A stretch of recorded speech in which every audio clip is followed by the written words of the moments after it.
nga një selita. Mirë se ka ardhur. E kemi tavolinë ledjo. E shoh. Me pra. O kulla, ç'tu të në gjë, mëlla? Po mirë. Ke qenë këtu vërdalla, po ke qenë jashtë? Këtu, thash që kam pas sa kontrole shteti që jam marrë kështu. Po. Po mbarove? Po. Mirë? Mirë. Ore kulla, digjo, se të kam pyet para se fillojmë emisioni, se si e më parë, javën e kaluar si isha unë, me që ti njeh mirë dhe je specialist i këtyre problemeve gjeo-ushtarake. Me dy fjalë më thuaj pak se s'do ta flasim në emision sot të sepse e kanë folur ja dy herë dhe nuk është se kanë ndonjë gjë të re. Të vi njëra i pastaj. Ky Erik Wendi, ky ushtaraku ambasador që pritet të vi këtu në Shqipëri, që se kalon qershor atje. Si e ashtu ti, si e deshifron? Do të thotë është një lajm i zakonshëm? Pyes një herë çani unë një nga këta miqtë mi të botës shërbimeve inteligjente. Aha. I thash unë... Po flet kulla, Ledion. Por i thash, si bëhet, i thash, këtu të ne, i thash, sillni kështu ambasador, numër 1, numër 2, i thash, njerëz si njeh kush atje në vendin e vet në regjim. Tha, dëgjoj, tha. Duke qenë tha që kemi shumë misione, tha, jashtë nga këto të rëndësishme, në atë kohë ishte Iraku, Afganistani, njerëzit më të mirë, tha, i çojmë, tha, në për vendet e vështira, tha. Dhe mbasi mbaron një xhiro, tha, duhet t'i parkojmë diku dhe duhet t'i japim mirënjohje, t'i çojmë ca vende të mira të rehatshme. Ti thua s'ka asnjë domethënie. Për ta mbaroj këtë që po them. Edhe dhe i çojmë tha vende të mira, tha, Shqipëria, tha, ç'a mund Maqedonia, Malizi, vende kështu që të jenë të këndshme të tjerë, se rrogat e të mira këto e tjera, kupton?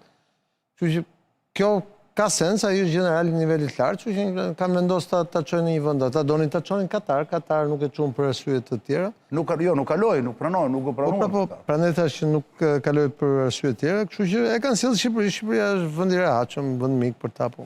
Pra nuk ka ndonjë domethënie apo? Asnjë domethënie. Si ky si një tjetër do ishte njësoj? Jo, nëse do vinin zyrtar i lartë i departamentit të shtetit do ishte tjetër gjë, sepse dakor. Aty është sistemi karrierë, tregon prioritetin. Po fakti që s'vjen. Okej, kuptova. Shiko, Wither si iku nga këtu dolin pension. Arvi iku nga këtu dolin pension. Tuja iku nga këtu shkojnë... Ja, i nuk dolin pension. Jo, nuk dolin pension, po dolin pension më vonë. Se ku shkojnë në një vend me stana i. Shkojnë këte nga Kirgizistanit. Pastaj u kthye, e çunë në një zyrë, pastaj doli dhe nga sistemi. Kjo Kimi doli dhe kjo nga sistemi, doli dhe kjo në pension. Zakonisht kush vjen këtu mbrapa, vetëm Jim Jeffrey shkoi më lart, që ishte në kohën e Fatosanos, James Jeffrey, ja. Jim Jeffrey unë e takova vite më vonë kur filloi lufta atje në Siri, nga Turqia merrej me Sirin. Ai ishte niveli lart, nivel shumë i lart. Të tjerët, çfarë them shih. Nuk e se ky do mbaroj karrierën diplomatike këtu dhe do shkoj ku do jetë sekretar shteti, në sekretar shteti. Pension do shkoj, nuk kurse po të vinte nivel tjetër ose ku diun në nivelin inteligjencës ose nivel tjetër, po ky maksimumi nëse do shkojnë mirë këta mund bëhet nesër një senator ose kongresmen, maksimumi, po mendoj që kjo është maksimumi që mund të marrë një Si mund të bëhet senator thotë? Nëse e zgjedhin dikur në moment caktuar. Se ky është xhan pension. Po ky është pension. Për shembull, kemi pas rastin ishte njëri që e kishte shumë qejf Fatosnano atë. Edhe ai ishte më thuaj kur do të fillojmë le të vadivon. General amerikan pension dhe u bë zëvendës. Ju presë. U bë zëvendës administratori i Unmikut në Kosovë, ishte në nivelin më i lartë i mundshëm atë. Kur mbaroi punën, di ç'a punë filloi. Këshilltari Ramushit, e mori Ramushi kështë këshilltari. Ishte lëmet burri. Qa perle. Po kjo do bëhet kryetar bashkie, thua, kjo që solli, kjo që edhin Shqipëri që mori pasaport shqiptar, kjo një orgut. Po jo. Kështu thonë pra që do të bëj, Zoti Rama do të bëj kështu. Po jo. Jo? Janë lafe, dhoti, kotë. Fillojmë, Ledio. Presim hartën zgjedhore se do ketë shumë ndryshime nga kjo pikpamje.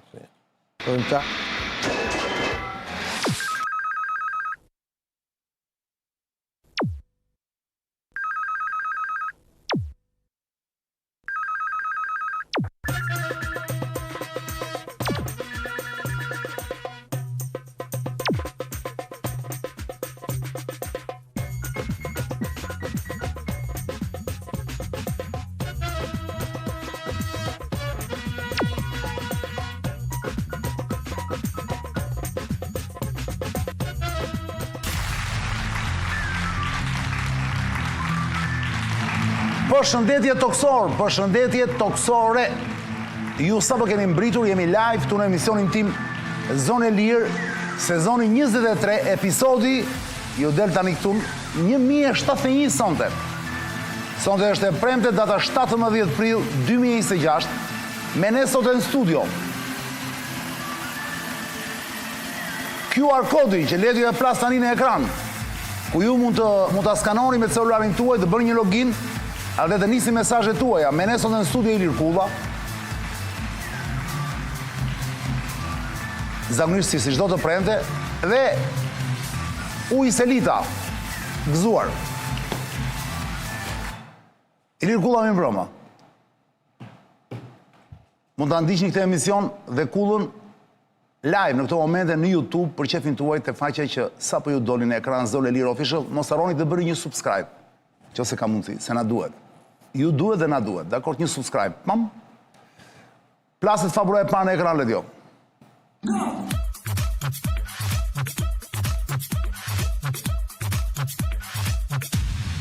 Kulla, lajmi fundit ishte ky i sotmi, zbythet Irani lajmëron hapjen totale të Hormuzit.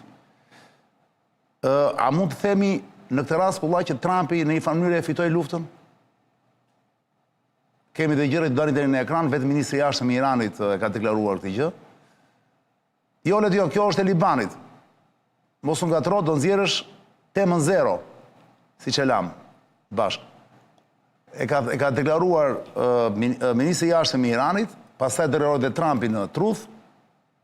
Më kupton, sot ka dalë dhe ky Macroni në Paris, më fal. Qëllimi i luftës. Macroni, Meloni, ky Merci i Gjermanisë dhe Starmeri i Anglisë, dhe kanë dalë një konferencë shtypi, kanë folur mbi gjysmore të katërt për këtë gjë, për hapjen e Hormuzit, dhe çuditërisht nuk e kanë përmendur fare Trumpin. Qëllimi i luftës kush ishte? Të hapni një gjë që ishte hapur? Nuk e di, do ma thuash ti, prandaj të kam ftuar. Më thënë,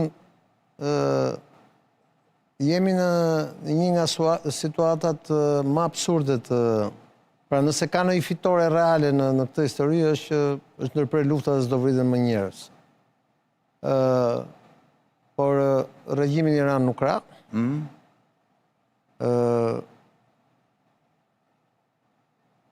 Përkundër u forcua në brenda. Ekonomia botës u çmend, u toroleps në më shumë se 40 ditë.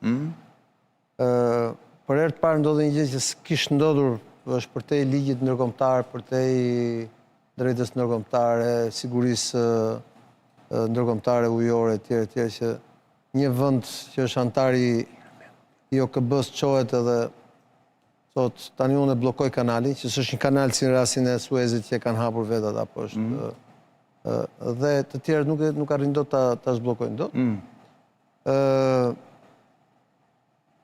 Perëndimi është përqarë si asnjëherë më parë në historinë e vetë, edhe kjo që ti sapo the që ata dolën dhe asnjë nuk e ka... Nuk e përmendi emrin e Trumpit. Nuk e ka përmendur presidentin e SBA-s.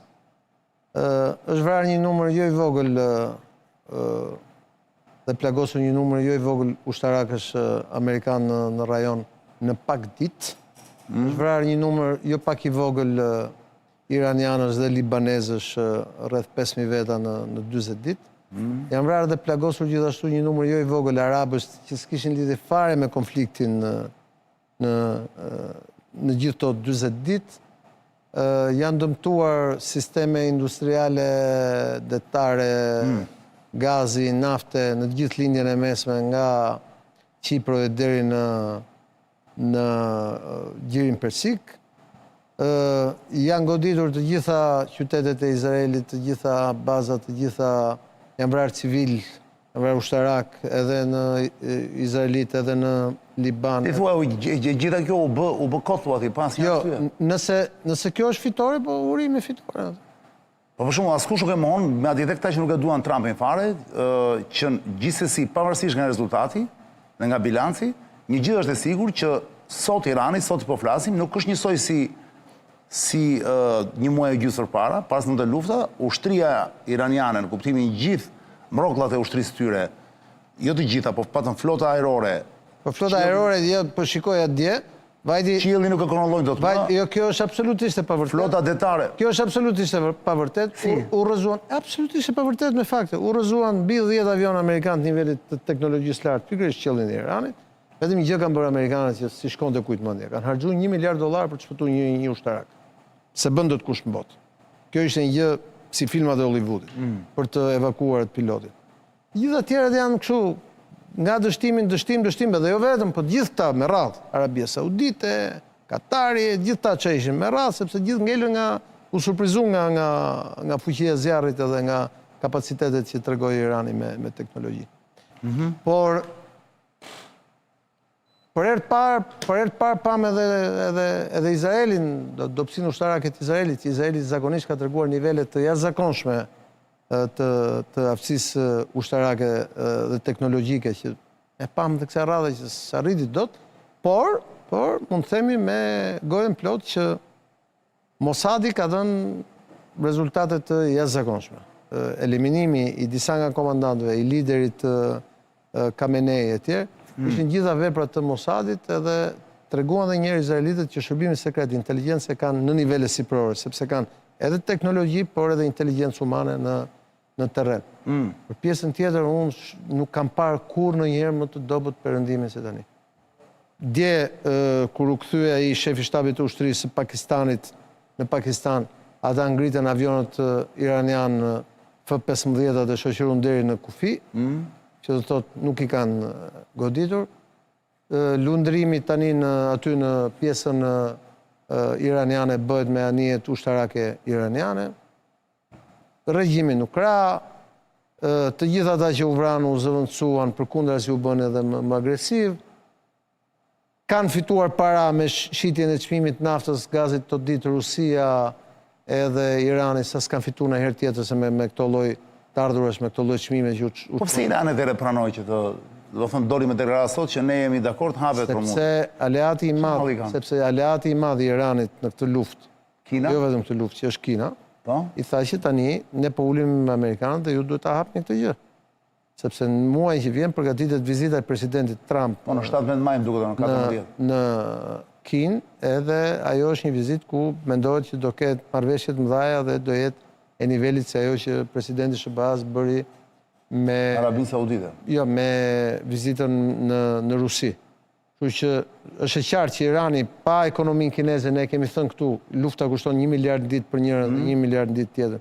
Pa ekonominë kineze, Irani nuk e përballonte dot të luftë, edhe pa Rusi nga ana tjetër, por edhe në anën këtej, domethënë, Evropa doli totalisht, siç thot Trumpi, domethënë, e pa afër për luftë, kurse SBA-ja e vetme nuk mund të mbronte aleatët e saj arab në rajon. Izraeli u vënë vështirësi shumë mëdha, e mbi të gjitha në vështirësi ekonomike. Ki parasysh që kjo luftë ka kushtuar SBA-s të paktën 1 miliard në ditë. Për rreth 40-50 ditë. Prakulla, po dëgjosh ty duket sikur Nuk jap dhënë më çanu. Jo qartë, kanë në një familje kanë humbur amerikanët apo jo? Jo, nuk kanë humbur. Jemi në pikën unë pa ta thënë ty që është një situatë që nuk mund të humbi asnjë nga të tre. Nuk mund të humbi SBA-ja sepse ndryshe është e detyruar të largohet nga rajoni. Nuk mund të humbë Izraeli se fshihet nga harta dhe nuk mund të humbi Irani sepse shpërbëhet. Dhe është një situatë ku asnjëra nga palët nuk ka humbur dhe asnjëra nga palët nuk ka fituar. Ndërkohë më thonë blokada ndaj Iranit vazhdon. Gjithsesi, thonë Trump ka njoftuar që me shumë mundësi blokada ndaj blokadës. Po, këtu kemi situatë që e bllokoi Irani, pastaj ky bllokoi blokadën. Tani e zhbllokoi Irani dhe ky tani ka bllokuar zhbllokimin që është prapë një lloj bllokimi. Pra çështja është që s'ka akoma marrëveshje për çështjen e blokadës, por ka një parim këtu që ky kanali nuk i përket Iranit, nuk i përket as Omanit as Emirateve. Është një kanal lundrimi ndërkombëtar, është sikur çohet nesër Shqipëria të mbyll kanali me Korfuzin ose Greqia në Sjeldas. Ky është kanal lundrimi ndërkombëtar. Dhe Irani është tërësisht në shkeljet ligjit ndërkombëtar. Dhe është tërësisht në një shprehje force dhe arrogance, është në një banditizëm ndërkombëtar Irani në këtë rast. Gjithë to ditë sa ishte. Sigurisht e bëri në kthim përgjigje të sulmeve që bën Irani. Por kjo tregon se sa i çrregulluar është sistemi ndërkombëtar në këtë moment. Ki parasysh që si vjet duhet të zgjidhet sekretari i ri i përgjithshëm i OKB-s. A e kështë imaginuar në njerëti që Trumpi mund t'i thoshte papës ato që i tha, papa mund të thoshe për Trumpin ato që tha, Izraelitët të mos lejonin kardinalin të shkonde në kishën për Pashk, në kishën në varrin e Krishtit, katolikët e gjithë botës të qoheshin e të bëshin anti-Izrael, politikanët duhet figur kondicioneri lartë. Politikanët europian që thonë ato që thonë për Trumpin, Trumpi që thoshte ato, por mbi gjitha këtu drama më e madhe është që në 45 ditë Trumpi shkatroi politikisht me këtë luftë dy aleatët e vet më të fortë në Evropë. Melonin me referendumin edhe Orbanin në Budapest. Sepse çmimet e naftës dhe çmimet e gazit dhanë një çmenduri të inflacionit në më pak se 45 ditë. Po këta ishte përmendën fare kullar. Mua më ndodhi të hënën në Kosovë, unë zakonisht e di që kur shkoj çdo të hënën mbush makinën dhe e kam mbush veturën zakonisht me 100 euro kompleta të karburanti. E di sa mu desh të hënën? 149 euro. Pra 50% më shumë se sa ajo më përpara. Që prapë Kosova ka shumë po se ne çmimin, Qartë. Por prapë rritja është në mënyrë kështu eksponenciale në gjithë tregjet, edhe vetë në SBA. Kështu që kjo krizë ishte një krizë që dha rezultat ushtarak dhe inteligjencë në fillimin e luftës, sepse u vra Khamenei, u vra Larijani, u vra disa nga generalet më të rëndësishëm, por dha një bllokim të sistemit ndërkombëtar diplomatik dhe sigurisë që se kishte imagjinuar askush. Pra, të regoj sa e cënueshme është siguria e lundrimit, sa e cënueshme është siguria aerore, sa e cënueshme është në lindjen e mesme siguria e ujit, pishë, Marian. Që u goditën impiantet e... Po Lloydi, humbi lek, Lloydi, humbi para? Besoj që Lloydi ka fitu shumë para. Tani gjatë luftës? Po, sepse rriti prajmet e sigurime dhe ka fitu shumë para. Vetëm dy anije u goditën që tentuan të ikin, ata e kanë marrë, po të tjerët kanë qenë aty brenda dhe mendoj që të gjithë ata për dalë aty, pavarësisht se u lirua deri tani kanali apo su lirua, kanë paguar ose do duhet paguajnë që të jenë sigur. Po se ka një problem që kjo është edhe thembra e Akilit. Tani është problemi se si do të çminohet gjithë gjiri Persikës. Gjithë bregdeti iranian është i minuar. Se e kanë minuar ata? Është gjithë i minuar. Dhe ajo çminohet vetëm me teknologji shumë të lartë që janë dronët detar. Në BE ato dronët detar i bëjnë vetëm është një kantier se duhet ta dish. Kam nisë video tjetër Lediot, këtyre të katërve sot. Melonit, Macronit. Është një kantier. Ke video duke folur në Elize. Është një kantier detar ushtarak francez në Atlantik, në pjesën Atlantik. Brest, ande nga Bresti, po. Edhe ata mund ta bëjnë deri diku. Amerikanët ta si lënë t'i fusin aty, izraelitët se bëjnë dot. Është një kompani tjetër cila është quhet MBDA, është britaniko-italiane. Çfarë ato kompani sigurimi? Kompani shumë detare, industri ushtarake. Tankera gjëra. Industri ushtarake, më kush do bëj çminimin e detit. Dakor. Prandaj pastar në një moment sot që ne do merremi, do ndihmojmë për të çminuar kështu. Edhe kjo është një kompani franco-britanike italiane, sepse kjo kërkon dron të cilësisë shumë të lartë, teknologjisë shumë të lartë, dhe nuk ishte imagjinu ndonjëherë, unë fola pardje me Azerbajxhanin me miqtë e mi, dhe azerët kanë filluar të mendojnë se do bënin ata në një rast hipotetik të tillë, nëse do t'i minonin puset, se si që minua, se doli një histori në vete tani, si që minua Ngushtica, mund të minojnë puset. Puset e kujt? Puset e naftës? Puset e naftës, e kupton, dhe është cënuar siguria e transportit detar, siguria e transportit aeror, siguria energjitike, siguria e bukës, siguria e ujit, cënuar gjithë siguria e sistemit ndërkombëtar dhe këta treguan gjitha palët se sa të pa aftë janë. Imagjino tash, ata me dron $30-40.000 të prodhuar me teknologji. Lufta asimetrike ishte, po. Ata me dron $30-40.000 hodhën në gjunjë, gjunjëzuan praktikisht bazat më të mëdha që kishin perëndimorët nga Iraku, ku ishin bazat italiane, franceze e tjerë, deri këtej poshtë në bazat britaniko-amerikane në Arabi Saudite, Emirate, që ishte ajo Bin Sultani në Arabi Saudite, Al Udeidi në Katar, ato atje në Izrael, ajo në Qipro, dhe sigurisht që këta arritën të godisnin qendrat mëdhaja, industrit mëdhaja, ura në Iran, por e dëshmuar nga vetë perëndimore. 600 kg të uraniumit janë aty. Ta bëjmë bisedë. Po. Fani sekond. Tu sa për sa thonë francezët, më thënë, gjitha kjo u bë për një hiç? Jo, këta menduan që dorëzonin vërtet regjimin për 10 ditë. Unë e mba mend që unë pa ta thënë do e sulmojnë Iranin. Unë e di edhe pse donin ta sulmojnë. Kishin një bindje që po ta sulmonin Iranin dhe të vrisnin Khamenein, do flaste revolucioni nga brenda dhe ushtria do i dilte kundër gardës. Mirë që nuk doli ushtria kundër gardës, po bën gjithë bashkë.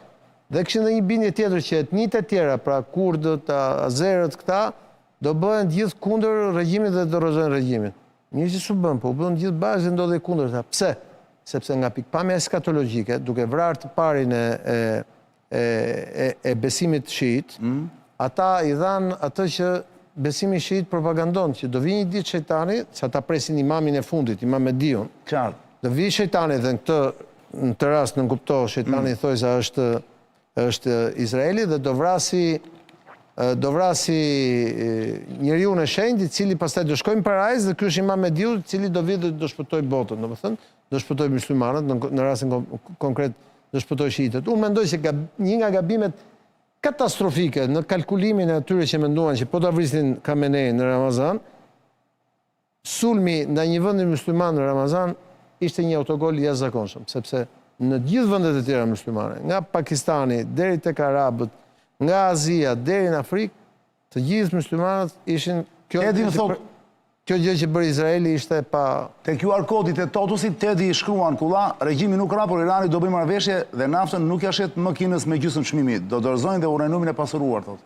Unë shpresoj të jetë kështu, po deri tani kanë dalë komplet kundërta. Regjimi nuk ra, Kina vazhdoi ta marrë naftën dhe unë kam frikë se arsyeja e vërtet e këtij konflikti ishte rrëzimi i regjimit që të mos ndërtohej gasjellësi dhe naftësjellësi që do lidh Kinën me Iranin, por kam përshtypjen se kjo do ndodhe dhe pafuqia ushtarake tregoj që nuk mund të ndalohet dot. Dhe kjo vjen si rrjedhojë e faktit që presidenti Biden tërhoqi SBA-n nga Afganistani dhe po t'ishte qenë SBA-ja dhe trupat perëndimore në Afganistan, pjesën lindore të Iranit, do ishte mirë e fortë. Irani nuk do ta kishte kaq lehtë këtë që. Qartë.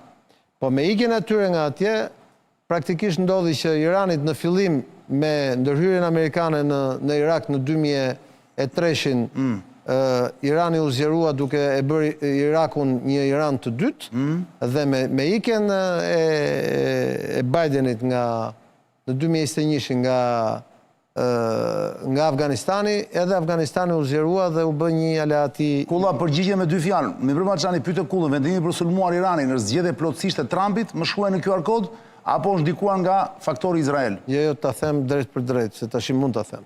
Drejt për drejt. Është bërë një mbledhje në datën 9 shkurt kur vajti kryeministri Netanyahu në zyrën e vajtjes në SBA dhe ka qenë Netanyahu dhe ka qenë David Barnea, drejtori i Mossadit. Dhe aty është bërë një mbledhje ku ka pasur pro dhe kundra, dhe faktikisht komuniteti ushtarakëve, duhet ta shpjegojmë këtë gjë. Komuniteti ushtarakëve dhe i CIA-s ka qenë kundër kësaj gjëre. Dhe ata e kanë thënë që ne kemi të gjitha detajet, do ta vrasim Khamenein, do vrasim leadershipin, do dorëzojmë regjimin, do kesh një rezultat si ai i Venezuelës. Kjo gjë jo vetëm që s'ndodhi, po ishte totalisht kundër. Kështu që ky është një dështim total i leadershipit politik izraelit për këtë pjesë, cilët dan garanci që kjo gjë do ndodhi. Po pra. Dhe çfarë ndodhi? Po prit, se kjo është më rëndësi. Para 5 ditësh u zëvendësua David Barnea, u caktua shefi i ri i Mossadit. Kush zëvendësua edhe një herë? Shefi i Mossadit u largua, është akoma në zyrë për 2 javë, po u largua, mor vendim. Dhe është emëruar shefi i ri i Mossadit, që është një general që vjen nga shërbimi ushtarak izraelit, që ishte një nga generalet kryesorë në Gaza. Kështu që David Barnea nuk do jetë më shefi i Mossadit, po do jetë një general që vjen nga komuniteti ushtarak, pra nga shërbimi sekret ushtarak izraelit nga Amani, dhe mendoj që koka e parë që u pre në Izrael ishte pikërisht shefi i Mossadit, që dha garanci që do binte regjimi. Ky është lajm vete. Ky është një lajm që ka dalë për disa ditë në media, por ata që s'din ta lexojnë nuk din ta interpretojnë. Dhe ti bëre gabim që nuk ma them më këtë detaj sot, se unë kisha ndryshuar gjithçka për të. Ja, po ta them tani. S'ka vlerë, nuk e kemi titull. Se nuk e kemi një këto ditë s'ke faj. Selman Kondi shkrua në Totus. A është realisht Irani fitues i përfundimtar i këtij konflikti në çdo aspekt përveç numrit viktimave? Po jo, kulla. Jo, s'ka fitues si nuk ka dhe humbës. E thash një. Okej, Ledi Odeda shkruan, gjithashtu desha të them se zgjedhja e këngës në fund, kur mbyllë emisionin është super gjetje shumë relaks. Ledio, pyetje për muhabetin që po bëjmë. Ti bravo të qoftë, po la vita continua ke fjalën. Brad Pitti me atë, perlë është ajo. Përshëndetje Xhani, pyetje për Kullën, a ka mundësi që të plasi fluska në bursat kompanitë amerikane duke pat parasysh mbi vlerësimin e aksioneve dhe pasigurinë që kanë investitorët si pasojë e gjeopolitikës dhe pse sot pati një shenjë tërheqje? Kjo është një analizë gjatë financiare që s'na takon të bëjmë. Përshëndetje Xhani, dëshiron një përgjigje të drejtë për drejtë nga Kulla, më shkruajnë tek QR kodi. I lutem mos përgjigje duke thënë se BE-ja nuk do të ekzistojë. Çfarë efekti do të ketë Rumen Radevi në integrimin e Malit Zi, Shqipërisë dhe Maqedonisë veriu të BE? E para duhet fitoj Rumen Radevi dhe pastaj të flasim. Ç'është Rumen Radevi? Ere parë që dëgjoj. Ish presidenti i Bullgarisë. Unë e kam mik, është person shumë i këndshëm, general aviacioni. Po që e ka Malnezi ky? Edhe jo, është në Bullgari, do kandidoj tani për kryeministër dhe nëse fiton, duke qenë që është antar i BE-s, ky mund të ndikojë që të blokoj ose të zhblokoj zgjerimin e BE-s në Ballkanin Perëndimor. Malnezi, Shqipërisë dhe Maqedonisë. E që këta janë Ballkani Perëndimor dhe Radevi është person i fortë, po është ish ushtarak dhe këta thonë që është prorus. De facto ai është nacionalist, nuk është. Cili skenar thotë është, vazhdon, cili skenar është më i mundshëm, hyn vetëm Malnezi, hyn Malnezi dhe Shqipëria bashkë apo hyn të treja së bashku? Po ka zgjerim, është zgjerim për gjithë. Po s'ka zgjerim, s'ka zgjerim për asnjë. Tjerat janë justifikim. Dhe do të ketë efekt shumë negativ rënia Orbanit për Mickovskin, të cilin Kulla njeh shumë mirë. Është i përgatitur shumë ky djali Kulla. Mundet, po për momentin Mickovskin nuk ka kusht të rrezojë se është shumë përpara me pikë. Mundet ekonomikisht, mos i vinë ato ndihmat ekonomike që priste. Mickovski është shumë i sigurt, paktën për momentin, domethënë zgjedhjet dhe gjitha sondazhet e japin shumë më lart se gjithë tjerë. Si komenton Kulla thotë Elidoni, shkëputjen e Trump nga baza e tij deri në përballje me Papën. Shanset janë të mëdha që Trump mos të arrit ta mbyll mandatin fal artikullit 25, pa aftësi mendore dhe shëndetësore për të qenë president. Trumpi e mbyll mandatin pa asnjë lloj problemi, por se a do ndikoj vota e katolikëve në zgjedhjet e midtermit, mund ndikoj, mundet. Gezge. Shkruan, pse bëni propagandë kot se Irani nuk ka humbur, thot. Ka humbur udhëheqësit, marinën, mbrojtjen ajrore, flotën tetare, raketat e tjera. Një sekondë mbaroj, jo Kulla. Ne nuk bëjmë propagandë. Kulla, pritë mbaroj një thot ky pastaj. A duhet të shparonsen si vend të pranojnë të vërtetën? Normal, se ata do kërcënojnë për treguar se jemi akoma, por pa asgjë. Po mirë, në rregull, edhe ti ke drejt ty këtë. Dakor? Dhe e fundit Edmond Cako. Të Barsaletën izraelite këti me që më. E di atë ti me rabinin. Jo, ma thuaj? I thot ai, e ti e ditë, unë duke nejtë shumë e izraelitët, ja di dhe Barsaletat. I thot ai, shkon në ankojt grueja dhe i thot burri im së më respekton, më re, bërtet, nuk e shu, dhe këj thot, s'ka problem bia ime, thot, këtë drejt, thot, do të thrasun burrin tënë. Tret burrin e vetë qëtu në mbrapa, rabini, thot, ore, se erdi grueja jote të mankohet, thot, qaj duke bë? Thot, që rabini e ti, thot, nga ajo, vjen këtu ankohet për mu, ti duhet i thush asaj, ajo duhet kujdeset për prindit e mi, unë jam i pari familjes e tjera, nuk bëj më kurshu. E shef kjo thot, mirë birim, edhe ti ke drejt do flasun me gruan tënde. Kur ikën ky, kështë rabini një djalë vogël kështu për rabinë dhe i thot, më falë, thot, po ti që nge mashtrus, nuk që ke rabinë, thot, pse i thot, po ti thot, dhe gruas ke drejt, edhe burrit ke drejt. O njëri o tjetëri ka drejt. Ky e sheshu i bi nga shpalluat, edhe ti birim ke drejt, i thot. Qa perle. Ky edhe ky ka drejt, që të edhe mu. Janë pa fund mesajet, ka shkuajtur Sidrit Kurti, Klitoni, F16, Bernard Zeneli, Erald Çuni, Sokol Gjeloshaj, e tjere. Bernard Zeneli në du të ditë që ka thë. Pse e njef? Po, sigurisht. Kush është? Bernardi. Bernard Zeneli? Një dhe gjejmë. Bernard Zeneli, kur mund të ullet nafta në Shqipëri pas ullit shmimit në bursë? është ullur. Digjo. Ledjo, a bëjmë një gjiro Ledjo, pas ta vazhdojmë me Kullën? A Ledjo? Po, e bëjmë. Eci. I kim furnizohemi një qik? Me që ka në shmimet? Apo më bëmi dakord, i kim furnizohemi, po. I kim urgjent? Furnizohemi pak të SPO ili miq, që se doni që të mos fusi çdo lloj zorre në makinën tuaj njerë, shkoni të SPO ili, fiksoni logon, ja ku është e papar, dhe do hidhin naftë ose benzinë sipas qefit tuaj, sepse e ka tmerësisht origjinale dhe pastër. Dakord? Shkoni te SPO Ili me kast. Jo rastësisht, ku t'ju bie rruga. E keni gjithandej për Tiranë dhe jashtë Shqipërisë. Është i papare SPO Ili. Performanca pa parë motori, the fuel of champion, është karburanti kampionëve. Bravo Said, pa parë. Jemi rirkullën Ledjo, plaset fabula tjetër në ekran.